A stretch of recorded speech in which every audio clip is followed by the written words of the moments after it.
Hello, and welcome to another episode of Solipsist Watched. I am your host, the Social Solipsist, and this week I watched The Taking of Pelham 123 from 1974. So I have to admit, when I was going into this film, or trying to pick a film for the week actually, I was realizing that in the grand scheme of things, I have kind of a blind spot cinematically. I have a lot of blind spots cinematically. I am an amateur still, but I have a blind spot in cinematic history for a substantial chunk of I would say definitely the 70s and also some of the 60s. The things that I have seen from that era, the list is pretty short. To the point that things from like the 30s and 40s, the list of things I've watched from that era is substantially longer. And The Taking of Pelham 123 is a movie that not a lot of people think about a lot of the time, it seems, but it gets referenced frequently, especially by people both in the industry and in the critiquing industry. I hate that phrase, but I just used it. Anyway, so The Taking of Pelham 123 is a movie from 1974 that's now been remade a couple of times. I think it was remade in the mid 2000s, and I'm not even gonna give it the time of day because I can't imagine how you would do this film set in the 2000s, or frankly why you would. This is a film that gets referenced by people who like movies. It's a movie maker's movie, so to speak. And in some ways, that set me up for a different experience than I thought I was going, or it set me up for one experience and then I had a different one. Because my impression was, based on the people who I had heard talk about it before, that this was going to be more, I don't want to say like a prestige piece, but more impressive. And that's not to say that this isn't still a very good movie, but it is, it doesn't have the awe factor that I expected, based on the people who I had heard talk about it. But it's clearly an influential movie, both by the people that talk about it and by some of the things in it that are then copied in movies that would come in the next 50 years, and continue to be copied to this day. One of the most obvious references is just the naming of all the characters, or several of the characters, by code-named colors. Something that is probably better known these days as being the names used by the characters in Reservoir Dogs, which, now that I think about it, even for a Tarantino film, is one of the less well-watched ones. But I digress. This is a simple film that does pretty much everything right. And I hesitate to say that way because doing everything right in sort of that phrase implies a level of perfection, but it's more like it doesn't screw anything up. It may have had a different impact at the time. I can't really say. I don't have that point of reference for 50 years ago. And my impression is that opinions on it were varied at the time. But it keeps things simple and it does what it says it's going to do. And frankly, that already makes it a pretty darn good movie, because whether at pretty much any time in cinematic history, those are some goalposts that a lot of movies miss. And part of why I appreciate it a lot is because it keeps that simple thing and just does it. The whole framing is kind of interesting because we're not totally clear on whose whose perspective we're supposed to be following, who we're supposed to be rooting for, or what anyone's objectives really are. It is set up in a very sort of distant framing of sort of being omnipotent or omnipresent observers to all matters going on in the movie. The premise is simple, and I hate it. It's hard for me to watch 70s movies, especially because the cover art is always terrible, or often terrible. I don't know if I'm going to use this art or a different one. If I'd probably throw it on screen regardless. But the poster for The Taking of Pelham 123 has a thing on the front that says, "We are going to kill one passenger a minute until New York City pays us $1 million," which is just, for one, it takes all the tension out of the first little bit of the movie because you already know what the idea is. But it's also tonally completely dissonant from the tone of the film. The tone of the film is one of relative professionalism, intended subtlety, and like very close focus. So the premise is just that a couple of guys plan to hijack a subway car. They hold people on a subway car ransom, and then they attempt to make their getaway. And that's all the movie is. And it's really solid at that. Where it gets both interesting and disappointing is how it unfolds that story. Normally, especially in a more modern film, this might be where we get a lot of detail about the characters. Let's take Reservoir Dogs, for example. There's a lot more exploration of certainly one individual character and a lot more sort of overall characterization and banter in that movie that leads it to be, frankly, a more compelling film than this one because we get more attached to the characters. But what it loses in that respect is it loses the sort of objectivity of the film, which this film maintains. We are watching things unfold and trying to understand who the people are, what their motivations are, like what the interactions and their priorities are, and what they're willing to do and not do.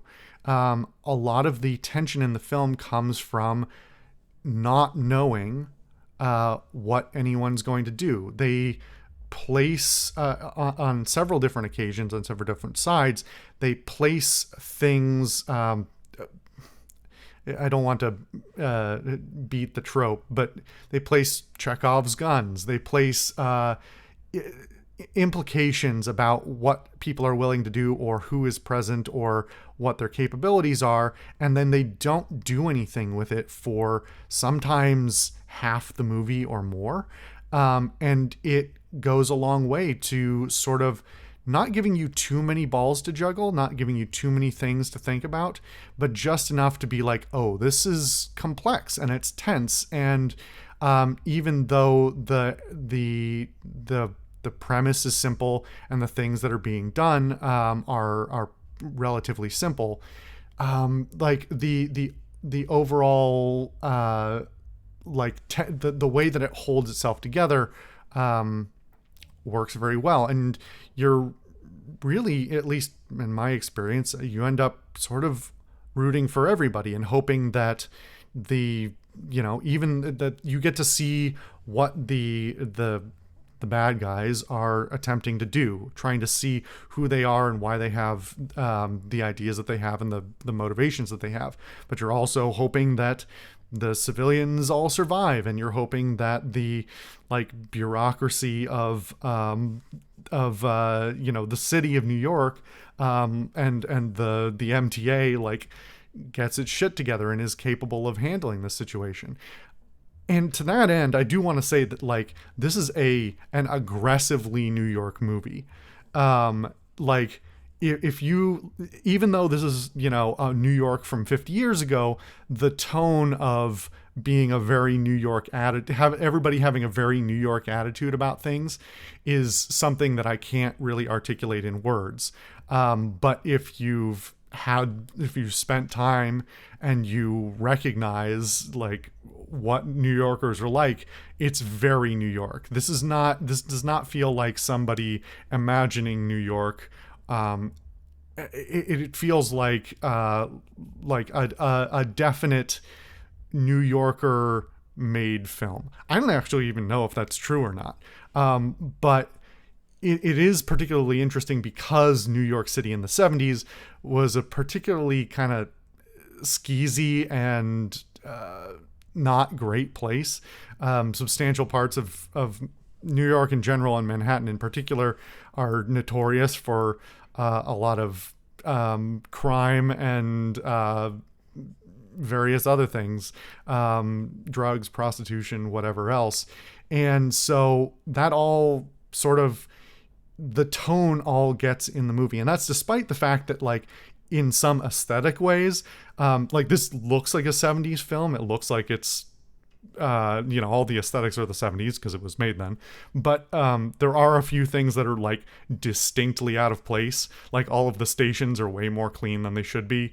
And the train cars are clean and ungraffitied, which is not how they looked at the time or even sometimes now.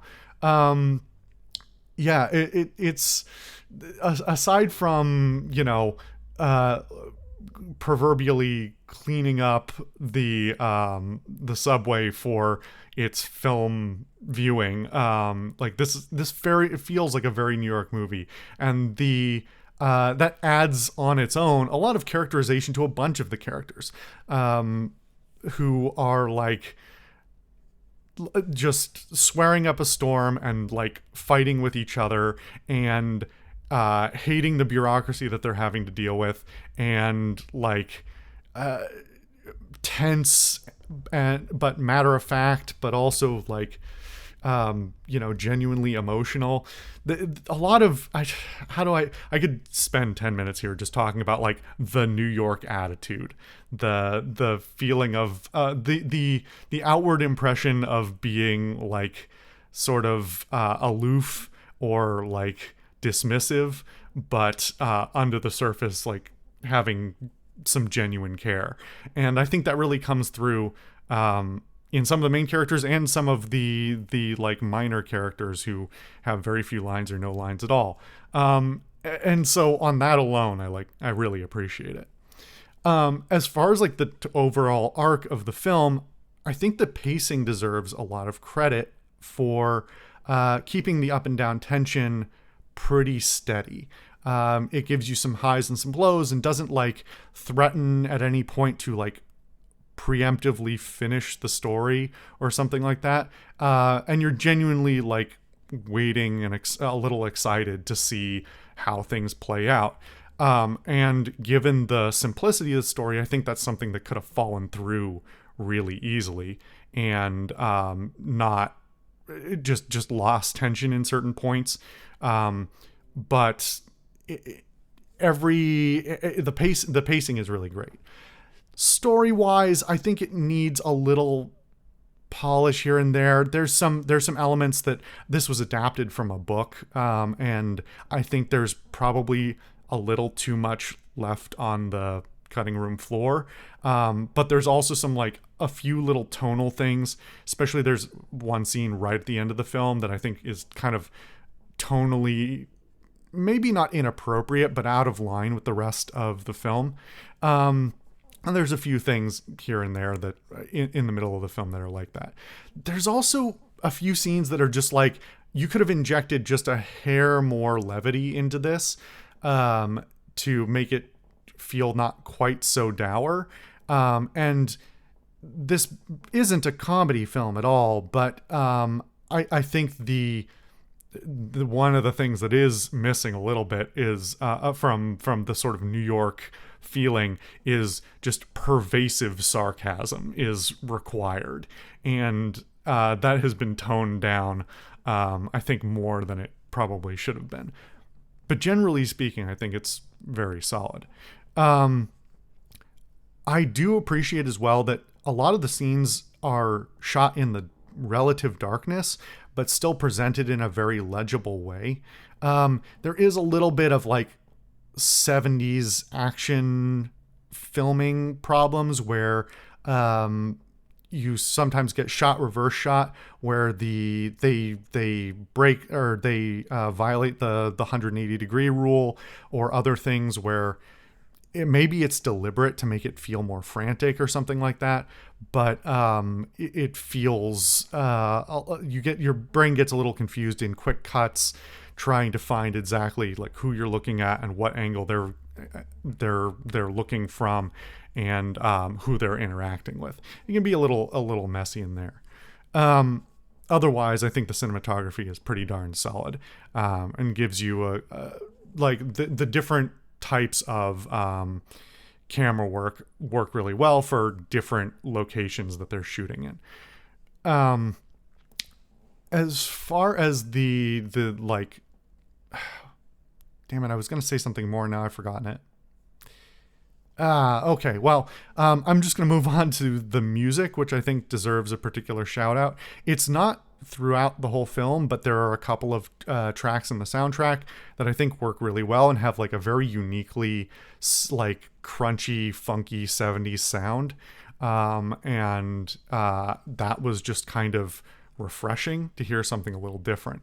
And I think overall the sound design is pretty solid. There's a few things that it's like, I wish they had had a better mic on the set or something like that. And maybe it's the transfer, maybe it's the original recording, but yeah, there's a few lines that are just like, oh man, I wish I could hear that just a little better. But overall, for I think what they probably had, the editing and the sound production is very good. Overall, like, I'm very happy with the film, and while it's not like really extraordinary in any way, and doesn't like leave me wowed and thinking, oh, this is really, I understand why this is so influential, or why so many people appreciate this film so much. It's definitely really solid all around. If you can get past a little of the like 70s cinema issues, the 70s being sort of a weird transitionary period for film, I think it's pretty darn good. I'm not sure I would necessarily like recommend it to somebody who's just looking for a general purpose like action film to lie back and sort of turn your brain off for. But it's all around kind of tight and compelling, and I really appreciate that. Anyway, thank you guys for watching another episode of Solipsist Watched. I've been your host, the Social Solipsist, and I'll see you guys next time.